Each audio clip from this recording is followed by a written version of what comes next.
Okay વિદ્યાર્થી મિત્રો, પ્રશ્ન નંબર 7 થિયરી છે. જોઈ શકો છો, વિદ્યુત વિભાજ્ય દ્રાવણ માટે વાહકતા, મોલર વાહકતા વ્યાખ્યાયિત કરો અને તેમની સાંદ્રતાના ફેરફાર સાથે ફેરફારની ચર્ચા કરો. તો વિદ્યાર્થી મિત્રો, આપણને બધાને ખબર જ છે, વ્યવસ્થિત રીતે થિયરી શીખવાડી જ છે, તો ન્યા જઈને બધાએ જોઈ લેવા નમ્ર વિનંતી. કારણ કે અહીંયા ખબર છે કે દ્રાવણને જેટલું મંદ કરો એટલું મંદ દ્રાવણ સાથે એકમ કદમાં વિદ્યાર્થી મિત્રો આયનોની સંખ્યા ઘટશે. અને વિદ્યાર્થી મિત્રો, આ પણ જોઈ લીધું કે ભાઈ અહીંયા જો આપણે દ્રાવણની વાહકતાની વાત કરીએ, જો અહીંયા વિદ્યાર્થી મિત્રો વાહકતાનું સૂત્ર છે, તમને ખબર જ છે.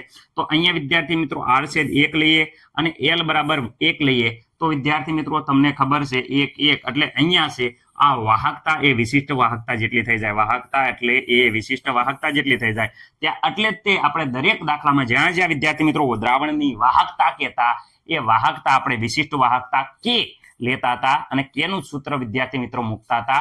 દરેકને આશા છે કે આ વસ્તુ ખબર પડી ગઈ છે. વિદ્યાર્થી મિત્રો, દરેક વિદ્યાર્થી મિત્રોને આ વસ્તુ આવડી ગઈ છે. હવે આગળ વિદ્યાર્થી મિત્રો આપણે જોઈએ તો આ પણ મોલર વાહકતાનું સૂત્ર દરેક વિદ્યાર્થી મિત્રોને આવડે છે. આ વસ્તુ દરેકને સમજાવેલી છે. રેડી? તો એકવાર ખાસ થિયરી જોઈ લેવા નમ્ર વિનંતી. અહીંયા આપણે આગળ વધીએ છીએ, સમય ન બગાડતા, દાખલા બહુ લાંબા હોવાના કારણે.